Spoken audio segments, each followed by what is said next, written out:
कृषि वैज्ञानिकों, कैसे हो? ठीक ही होंगे सभी। तो स्टार्ट करते हैं आज की क्लास हम अपनी। देखो, कृषि जीव विज्ञान के अंदर अपन ने चैप्टर नंबर 2 स्टार्ट किया था, जिसके अंदर अब तक अपन 3 क्लासें लिख चुके हैं। पिछली क्लास के अंदर अपन ने वाहक के बारे में पढ़ा था, वेक्टर या वाहक के बारे में। उससे पिछली क्लास में अपन ने एक टॉपिक चालू किया था जिसका नाम था आनुवंशिक अभियांत्रिकी के साधन, यानी मुख्य टॉपिक अपना चल रहा था आनुवंशिक अभियांत्रिकी, जेनेटिक इंजीनियरिंग, जिसके अंदर कौन कौन से साधन अपन को चाहिए। पहला साधन अपन ने किया था प्रतिबंधित एंजाइम, दूसरा अपन ने कर लिया था वाहक, और आज अपन पढ़ेंगे डीएनए लाइगेज एंजाइम के बारे में। ये 3 साधन अपन को आनुवंशिक अभियांत्रिकी के अंदर पढ़ने हैं। पीछे के दोनों साधन जो अपन ने पढ़े हैं उनके बारे में थोड़ा सा अपन एक बार रिवीजन कर लेते हैं, क्योंकि पहले भी मैंने आपको बताया था कि ये वाला चैप्टर जो है थोड़ा सा अलग टाइप का है आपके बाकी चैप्टर से। इसमें थोड़ा अपन बार बार में थोड़ा रिवाइज करके करेंगे तो आपको इजीली समझ में आ जाएगा, क्योंकि अलग टाइप की नई टाइप की चीजें हैं। तो देखो, प्रतिबंधित एंजाइम किया था अपन ने। प्रतिबंधित एंजाइम न्यूक्लियेज एंजाइम होते हैं। न्यूक्लियेज एंजाइम का मतलब डीएनए को काटने वाले एंजाइम। ये 2 प्रकार के पढ़े थे अपन ने, एक तो एक्सोन्यूक्लियेज और एक एंडोन्यूक्लियेज। जो डीएनए को बीच में से काटते हैं वो एंडोन्यूक्लियेज, और जो सिरों पर से यानी किनारों पर से काटते हैं वो एक्सोन्यूक्लियेज। ये बार बार में एक शब्द आ रहा है डीएनए डीएनए डीएनए। अब डीएनए को तो जानते हो ना, 10th क्लास में सभी ने पढ़ा है। डीएनए क्या होता है? कोई कोशिका जो होती है, उस कोशिका के अंदर केंद्रक पाया जाता है। केंद्रक के अंदर आनुवंशिक पदार्थ यानी गुणसूत्र होता है, और गुणसूत्र ही डीएनए है। गुणसूत्र को ही अपन डीएनए कह सकते हैं कि गुणसूत्रों के अंदर मुख्य जो आनुवंशिक पदार्थ जो होता है ना, वो डीएनए होता है, जिसको अपन इस प्रकार से बनाते हैं। डीएनए की संरचना ये वाटसन और क्रिक ने जो द्विरज्जु की है मॉडल जो दिया था, वो इस प्रकार से डीएनए होता है। ये डीएनए केंद्रक में पाया जाता है। केंद्रक किसमें है? कोशिका में। और कोशिका किसमें होती है? किसी जीव के शरीर में अंदर होती है कोशिकाएं, यानी पूरा शरीर के अंदर कोशिकाएं हैं अपने।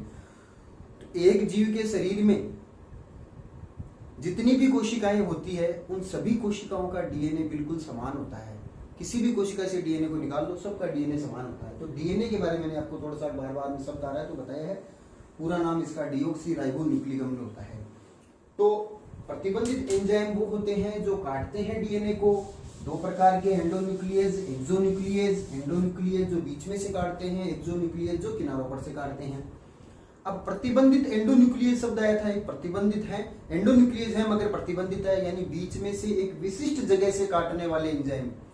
डीएनए को बीच में से विशिष्ट स्थल से काटने वाले एंजाइम प्रतिबंधित एंडोन्यूक्लियेज एंजाइम होते हैं।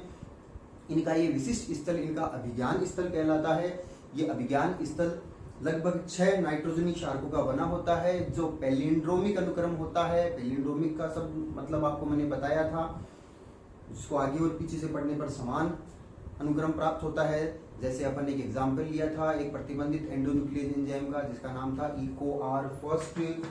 इकोआर फर्स्ट ये प्रतिबंधित एंडोन्यूक्लियेज एंजाइम का उदाहरण था, जिसका अभिज्ञान स्थल कौन सा था? GAATTC। दूसरे वाला भी, नीचे वाला 2 रज्जुक होते हैं डीएनए का, एक लाइन ये तो दूसरी लाइन के अंदर GAATTC। इधर से बड़ा समान हुआ तो ये पैलिंड्रोमिक था, ये अपन ने पढ़ लिया था। इधर इसके 5 डेज, इधर 3 डेज, इधर 5 डेज, इधर 3 डेज। ठीक है। प्रतिबंधित एंडोन्यूक्लियेज एंजाइम डीएनए को काटते हैं। डीएनए एक जैव अणु होता है, तो इस प्रतिबंधित एंडोन्यूक्लियेज एंजाइम को एक नाम और दिया जाता है, वो है आणविक केंचियां। आणविक केंचियां कौन से एंजाइम को कहा जाता है? तो आंसर क्या होगा? प्रतिबंधित एंडोन्यूक्लियेज एंजाइम, या सीधा प्रतिबंधित एंजाइम भी कह सकते हो आप। प्रतिबंधित एंजाइम डीएनए को काटते हैं, काटने का काम कैंची का होता है, तो इसे आणविक केंचियां भी कहा जाता है। अच्छा, थोड़ा सा मैं आपको बात कर लूं, आपको जो नोट्स मैं भेज रहा हूं प्रॉपर पीडीएफ, वो आप अपने फेयर नोटबुक के अंदर उसको उतार रहे होंगे। अगर उन नोट्सों के अंदर कोई शब्द आपको समझ में नहीं आता है, कोई चित्र में कोई प्रॉब्लम आती है, तो आप किताब का सहारा ले सकते हो। नोट्स अपनी जो राजस्थान बोर्ड की जो किताब है उसी में से ही लाइनें बनाई गई है, थोड़ा सा चेंजिंग करके बनाई गई है। तो कोई शब्द आपको समझ में नहीं आता है, कोई चित्र के अंदर थोड़ी बहुत आपको देखने में कोई फोटो सही नहीं आई है, तो आप अपनी बुक की सहायता ले सकते हो नोट्स को बनाते समय पर। इंग्लिश मीडियम वाले भी इस चीज का ध्यान रख सकते हैं। कोई वर्ड, कोई स्पेलिंग वगैरह कुछ भी आपके समझ में नहीं आए तो आपको उसको गलत नहीं उतारना है, आप अपनी किताब पास में रखो, वो लाइन और वो शब्द आपको वहां पर मिल जाएगा। तो नोट्स बनाते समय पर अपनी किताब का थोड़ा सा ध्यान में रख लें। अगर समझ में आ रही तो ठीक है, कोई बात नहीं। अगर कहीं पर भी कोई दिक्कत होती है तो आप बुक का सहारा ले सकते हैं। तो ये अपने प्रतिबंधित एंडोन्यूक्लियस एंजाइम के बारे में पढ़ा था। इसके अपने चित्र भी पढ़ा था कि किस प्रकार से अपन दो जीवों के डीएनए को एक ही प्रतिबंधित एंडोन्यूक्लियस एंजाइम से काटते हैं, जिसमें अपन ने इक्वार फर्स्ट से काटा था और फिर काटने के बाद में एक डीएनए का टुकड़ा दूसरे डीएनए के साथ में किस प्रकार से जोड़ते हैं, जोड़ करके अपन ने एक नया पुनर्योग से डीएनए बना करके चित्र भी किया था। इसके बाद में अपन बात करते हैं, इसके बाद में पिछले वीडियो के अंदर अपन ने वाहक, जो आनुवंशिक अभियांत्रिकी का दूसरा साधन था जिसको अपन ने वाहक या वेक्टर कहा था, उसके बारे में पढ़ा था। वाहक क्या होते हैं? जीवाणु कोशिका में पाए जाने वाले अतिरिक्त गुणसूत्रीय डीएनए वाहक कहलाते हैं। जीवाणु कोशिका, जैसे एक जीवाणु का नाम आपको बार बार में आएगा जिसका ध्यान रखना है आपको, ई कोलाई। ई कोलाई एक जीवाणु का नाम है, पूरा नाम होता है इश्चेरिशिया कोलाई। इश्चेरिशिया वंश का नाम है, कोलाई इसकी जाति होती है। तो इश्चेरिशिया कोलाई या शॉर्ट में अपन बोलते हैं ई कोलाई, एक जीवाणु का नाम है। तो जीवाणु की संरचना अपन इस प्रकार से बनाते हैं, ये जीवाणु कोशिका है। तो इसके अंदर मुख्य गुणसूत्र तो था ही, इसका मुख्य डीएनए या मुख्य गुणसूत्र, मैंने आपको बताया गुणसूत्र या डीएनए की बात है। मुख्य डीएनए के अलावा एक अतिरिक्त द्विरज्जु की है, यानी दो रज्जु होते हैं, दो लाइनें होती है इसमें, इस प्रकार से वर्ताकार, इस प्रकार से गोलाकार डीएनए। इस डीएनए के अलावा अतिरिक्त डीएनए और पाया जाता है जिसको अपन वाहक कहते हैं। और जीवाणु कोशिकाओं में पाए जाने वाले वाहक का नाम होता है प्लाज्मिड। वाहक के कई प्रकार बताए थे मैंने आपको, प्लाज्मिड, फेज्मिड, कोस्मिड, जीवाणु भोजी, ये सब वाहक होते हैं, वाहकों के प्रकार है। तो जीवाणु कोशिका में पाए जाने वाला अतिरिक्त गुणसूत्रीय डीएनए के रूप में जो वाहक होता है उसका नाम है प्लाज्मिड। क्योंकि ये डीएनए तो है, ये भी तो द्विरज्जु के डीएनए, अतिरिक्त डीएनए, इस डीएनए के अलावा अतिरिक्त डीएनए है, तो इसको अपन प्लाज्मिड डीएनए कहते हैं। यानी प्लाज्मिड डीएनए क्या है? एक वाहक ही है जो किसमें पाया जाता है? जीवाणु कोशिकाओं में पाया जाता है। और इस जीवाणु कोशिका की वृद्धि के लिए इसकी कोई आवश्यकता नहीं है। इस डीएनए को अगर अपन बाहर भी निकाल लेंगे तो इस जीवाणु कोशिका के ऊपर कोई प्रभाव नहीं पड़ेगा। इसको बाहर निकाल सकते हैं, इसमें अपन काट करके इसके टुकड़े को बाहर निकालना, कोई दूसरा डीएनए का टुकड़ा इसमें जोड़ना, ये सब काम इसमें कर सकते हैं। वापस इसको अंदर भी डाल सकते हैं, बाहर निकाल सकते हैं, वापस इसको अंदर डाल सकते हैं। तो ये डीएनए कहलाता है प्लाज्मिड डीएनए। प्लाज्मिड क्या है? एक वाहक है। इसके बारे में पढ़ा था अपन ने। फिर अपने वाहक की कुछ विशेषताएं की थी। वाहक जो होते हैं वो स्वयं प्रतिकृति योग्य होते हैं। स्वयं प्रतिकृति का मतलब, जैसे एक वाहक है इस जीवाणु कोशिका में, तो ये अपनी प्रतिकृति यानी अपनी एक कॉपी खुद तैयार कर सकता है, जैसा है वैसा वैसा दूसरा इसके अंदर एक और बन जाएगा। इसके लिए इसके अंदर एक विशेष प्रकार के जीन पाए जाते हैं जिसको प्रतिकृति उत्पत्ति स्थल कहते हैं। हर एक वाहक के अंदर प्रतिकृति, जैसे एक वाहक का चित्र भी बनाया था अपन ने, आपको नोट्स में भेजा था मैंने। इसके अंदर आपने एक जगह पर ORI बनाया था, ORI, ओरिजिन ऑफ रेप्लिकेशन, इसको बोलते हैं प्रतिकृति का उत्पत्ति स्थल।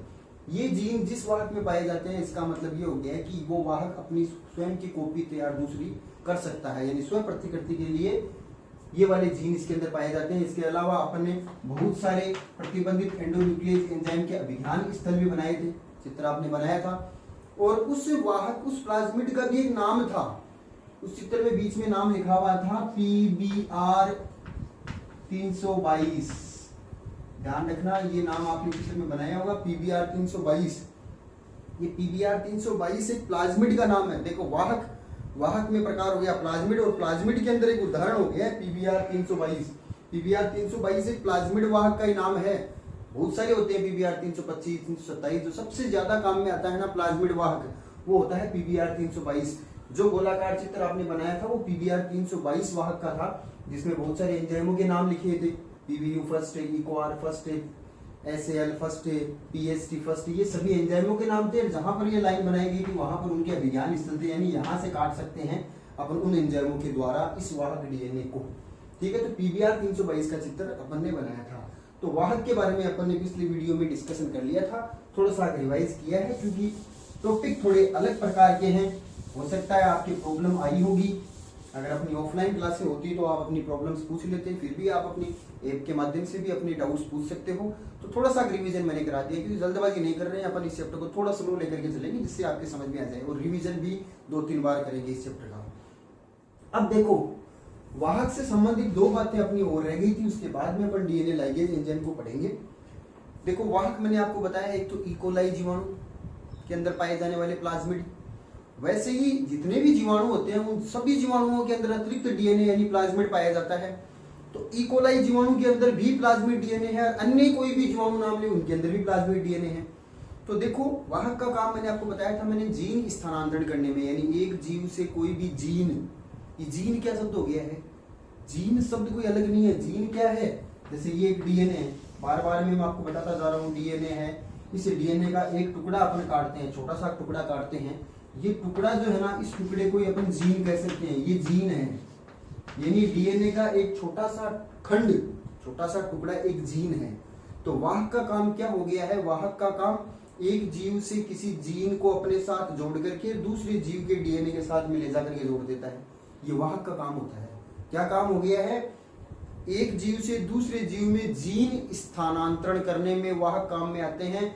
और एक काम और है वाहकों का, जीन क्लोनिंग करना, जीन की क्लोनिंग करना। जीन क्लोनिंग का मतलब क्या होता है, जीन क्लोनिंग का मतलब ये होता है कि जैसे अपने पास ये जीन है, एक कॉपी जीन है, एक ही सिंगल जीन है, अपन को इसकी 100 कॉपी चाहिए, जैसे फोटोकॉपी मशीन का ही काम हुआ है। जीन क्लोनिंग का मतलब क्लोन तैयार करना, क्लोन का मतलब कॉपी होता है। एक जीन है, वांछित जीन है, अपना अच्छे लक्षणों वाला वांछित जीन है, इसकी बहुत सारी कॉपी चाहिए अपन को, तो अपन इसको किसी वाहक के साथ में, वाहक डीएनए के साथ में जोड़ करके इसकी बहुत सारी कॉपी तैयार कर सकते हैं। अब आप सोच रहे होंगे कैसे कर सकते हैं, तो देखो मैंने आपको बताया कि वाहक जो होता है उसमें विशेषताओं में मैंने आपको बताया था, इसकी खास बात होती है कि अपने जैसे ही दूसरी कॉपी तैयार खुद कर सकता है, क्योंकि इसके अंदर ORI, ओरिजिन ऑफ रेप्लिकेशन, प्रतिकृति की उत्पत्ति स्थल वाले जीन पाए जाते हैं, यानी प्रतिकृति कर सकता है, अपना दूसरा बना सकता है। तो अपन ने क्या किया, इसकी प्रतिकृति होने से पहले इसमें किसी प्रतिबंधित एंडोन्यूक्लियस एंजाइम से इसको काटा और कटे हुए टुकड़े को बाहर निकाल दिया। उसकी जगह पर कोई भी वांछित लक्षणों वाला जो जीन है ना, अच्छे लक्षणों वाला जीन, इस जीन को यहाँ पर जोड़ दिया, यानी जिस एंजाइम से इसको काट करके बाहर निकाला था उसी एंजाइम से इस डीएनए को काट करके ये टुकड़ा अलग निकाला, जिससे किनारे समान हो जाए, और इस वाले टुकड़े को यहाँ पर जोड़ दिया, बन गया पुनर्योगज डीएनए। पुनर्योगज डीएनए का मतलब यही होता है, बताया था मैंने आपको, पुनर्योगज प्लाज्मिड डीएनए बन गया है। अब ये क्या करता है, इसको किसी भी जीवाणु कोशिका से तो निकाला था अपन ने, बाहर निकाला था, इसमें बाहर निकाल करके अपन ने क्या किया, काट करके इसके पर दूसरा टुकड़ा जोड़ दिया, यानी पुनर्योगज डीएनए बना दिया। अब इसको वापिस अपन इसकी उसी कोशिका में डाल देते हैं जिस कोशिका से इसको निकाला था। जिस कोशिका में ये पाया जाता है ना, उस कोशिका को कहते हैं परपोषी कोशिका। यहाँ पर ये अपना पोषण प्राप्त करता है, तो इसको इसकी परपोषी कोशिका कहते हैं, यानी जीवाणु कोशिका इसके लिए परपोषी कोशिका हो गई है। तो वापिस इसको अपनी परपोषी कोशिका में पहुंचा दिया जाता है, मगर अब इसके साथ में अपना वांछित जीन भी पहुंच गया है, ठीक है। तो ये जीन, ये प्लाज्मिड डीएनए क्या करेगा, स्वयं प्रतिकृति करेगा, अपने जैसे ही कॉपी तैयार करेगा। जब दूसरी कॉपी तैयार करेगा तो इसके साथ में अपन ने जो जीन डाला था वो भी तो तैयार हो गया है, दूसरा जीन की क्लोनिंग हो गई ना, 1 से 2 बन गया, दूसरा जीन एक और तैयार हो गया। अब ये जीवाणु जो होता है, जीवाणु में जनन भी पाया जाता है। जब जीवाणु से, इस जीवाणु कोशिका से नई जीवाणु कोशिकाएं बनेगी, तो जैसे 2 जीवाणु कोशिकाएं बन गई है, तो दोनों जीवाणु कोशिकाओं के अंदर क्या हुआ है, ये 2 प्लाज्मिड जो बने हैं, इनमें से एक प्लाज्मिड वाहक डीएनए या प्लाज्मिड डीएनए आ गया है, दोनों के अंदर अपना वांछित जीन है। इसके अंदर फिर ये अपनी कॉपी तैयार करेगा, तो फिर से एक जीन बन गया है, नया जीन एक और बन गया है, तो 4 जीन बन गए ना अपने। ऐसे लगातार जनन होता जाता है, नई संतति जीवाणु कोशिकाओं में सबके अंदर एक अपना जीन बनता जा रहा है। तो अपन ने एक जीन डाला था, मगर जब जीवाणु कोशिकाओं में जनन हुआ तो हजारों लाखों जितनी जीवाणु कोशिकाएं बनी है उतनी अपने नए जीन तैयार हो गए हैं। तो मतलब वही हुआ फोटोकॉपी वाला, एक जीन से अनेक जीन बनाना, यानी एक जीन से अनेक उसकी जैसी कॉपी तैयार करना, जीन क्लोनिंग कहलाता है। ये वाहक का भी यही काम वाहक का होता है। वाहक डीएनए एक जीव से एक जीन को लेकर के दूसरे जीव के अंदर पहुंचाता भी है, साथ में जीन की क्लोनिंग भी करता है, दोनों काम वाहक के होते हैं, ठीक है। तो यहाँ पर मैंने आपको बताया कि जीन स्थानांतरण करने में अपन वाहकों को काम में लेते हैं, जीन क्लोनिंग करने में भी वाहकों को काम में ले सकते हैं। अब जीन स्थानांतरण अपन को जंतु कोशिका में करना है या पादप कोशिकाओं में करना है, तो उसके लिए अलग अलग प्लाज्मिड डीएनए वाहकों का काम में लिया जाता है। इंपॉर्टेंट क्वेश्चन बता रहा हूं, जंतुओं के अंदर जीन स्थानांतरण करने के लिए अलग प्रकार के प्लाज्मिड वाहक हैं, और पादप कोशिकाओं में जीन स्थानांतरण करने के लिए अलग प्रकार के प्लाज्मिड वाहक हैं। तो देखो, बहुत ही इंपॉर्टेंट क्वेश्चन मैं आपको बता रहा हूं, जो बोर्ड में पूछे जाने की पूरी संभावना है। अगर अपन को जंतुओं में जीन स्थानांतरण करना है, जंतुओं में जीन स्थानांतरण करना है, जंतुओं में जीन स्थानांतरण करना है, तो अपन को कौन से जीवाणु के अंदर पाए कौन सा जीवाणु काम में लेंगे, जिसका डीएनए प्लाज्मिड डीएनए काम में लेंगे अपन, तो वो आ जाएगा ई कोलाई जीवाणु। अभी आपको मैंने नाम बताया था ई कोलाई जीवाणु। जंतुओं में जीन स्थानांतरण करने के लिए ई कोलाई जीवाणु के प्लाज्मिड डीएनए को काम में लिया जाता है, काम में लिया जाता है। ध्यान रखना है आपको, अगर अपन को जंतु कोशिकाओं में जीन स्थानांतरण करना है तो ई कोलाई जीवाणु के अंदर पाए जाने वाले प्लाज्मिड डीएनए को काम में लिया जाता है। और अगर अपन को यही काम पादप कोशिकाओं में जीन स्थानांतरण करना है, पादपों के अंदर जीन स्थानांतरण करना है, तो बच्चों ध्यान रखना, आपको दो अलग प्रकार के जीवाणु, ई कोलाई जीवाणु नहीं आएगा, वहां पर दो दूसरे जीवाणु आएंगे और उनका नाम है, इस लाइन को मैं यहां पर लिख रहा हूं, एग्रोबैक्टीरियम। नाम आपने कई बार सुना होगा, एग्रोबैक्टीरियम ट्यूमीफेसियंस। नहीं भी सुना है तो अब गौर से सुन लीजिए, क्योंकि इस चैप्टर में ये नाम बार बार में आएगा और बहुत ही इंपॉर्टेंट जीवाणु है ये, एग्रोबैक्टीरियम ट्यूमीफेसियंस। और दूसरा होता है एग्रोबैक्टीरियम राइजोजीन्स। एग्रोबैक्टीरियम राइजोजीन्स, दो जीवाणु हैं। देखो जीवाणुओं का वंश तो एक ही है, एग्रोबैक्टीरियम वंश होता है, ट्यूमीफेसियंस जाति का नाम है। तो एग्रोबैक्टीरियम ट्यूमीफेसियंस नाम का एक तो जीवाणु होता है, एक जीवाणु एग्रोबैक्टीरियम राइजोजीन्स होता है, यानी वंश एक ही है, जाति अलग अलग, एक तो ट्यूमीफेसियंस जाति है, एक राइजोजीन्स जाति है। ये दोनों क्या है, जीवाणु है। जैसे ई कोलाई जीवाणु है ना, वैसे ही ये भी दोनों जीवाणु हैं। ये दोनों जीवाणु मृदा के अंदर पाए जाते हैं, जमीन के अंदर पाए जाते हैं और पादपों के अंदर जीन स्थानांतरण करने में सबसे ज्यादा काम में लिए जाते हैं और सबसे महत्वपूर्ण जीवाणु हो गए हैं ये, क्योंकि पादपों के अंदर अच्छे लक्षणों वाला जीन स्थानांतरण करना है अपन को, तो इन्हीं जीवाणुओं के द्वारा अपन जीन स्थानांतरण करते हैं। ये अपन आगे डिटेल से बहुत बड़ा एक टॉपिक पढ़ेंगे, वाहकों के द्वारा पादपों में जीन स्थानांतरण, उसमें एग्रोबैक्टीरियम के द्वारा कैसे जीन स्थानांतरण होता है उसके बारे में एक बड़ा टॉपिक अपन पढ़ेंगे। फिलहाल आपको ध्यान में ये रखना है, एग्रोबैक्टीरियम ट्यूमीफेसियंस, एग्रोबैक्टीरियम राइजोजीन्स, दोनों जो जीवाणु है उन दोनों ही जीवाणु में पाए जाने वाले प्लाज्मिड डीएनए जो हैं, वाहक है प्लाज्मिड डीएनए, उनको अपन पादपों में जीन स्थानांतरण करने में काम में लेते हैं।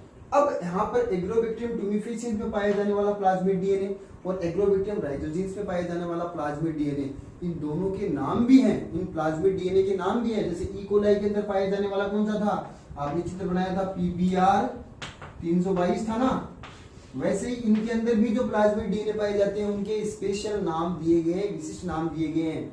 एग्रोबैक्टीरियम ट्यूमीफेसियंस में जो प्लाज्मिड डीएनए पाया जाता है उसका नाम है capital T small I, TI plasmid. बहुत ही इंपॉर्टेंट बात बता रहा हूं आपको, आगे बार बार में आएगी, TI प्लाज्मिड। और एग्रोबैक्टीरियम राइजोजीन्स के अंदर जो प्लाज्मिड पाया जाता है उसका नाम है RI, capital R small I, RI plasmid. दोनों है क्या, दोनों के दोनों है वाहक।